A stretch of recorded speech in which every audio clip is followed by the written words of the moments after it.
Face à la flambée des virus hivernaux, notamment de la grippe, le gouvernement espagnol a appelé au retour temporaire du masque dans les hôpitaux et les centres de santé du pays. La ministre de la Santé, Mónica García, a déclaré dans une vidéo publiée sur les réseaux sociaux que le nombre de cas d'infection respiratoire s'élevait à 1000 pour 100 000 habitants. Inquiète face à l'augmentation des infections virales, de nombreuses personnes ressortent leurs masques dans les transports publics, les théâtres et les centres de santé.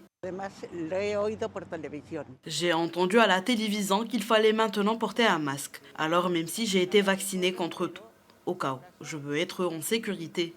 Je le porte justement pour ne pas empirer. Je le porte par précaution. Il semble qu'il y ait beaucoup de cas. On connaît tous des malades et à mon âge, moi on va à l'hôpital. Mieux c'est.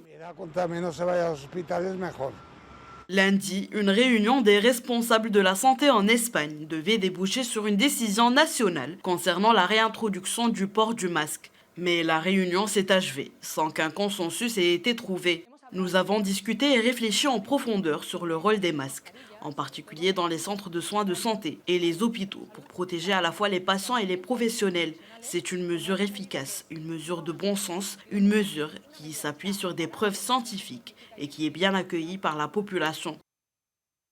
Les autorités sanitaires régionales disposent de 48 heures supplémentaires pour délibérer sur une décision commune. Le ministère espagnol de la Santé ayant revu à la baisse sa proposition de rendre le port du masque obligatoire dans les établissements de santé, mais pas dans les foyers sociaux ni dans les pharmacies.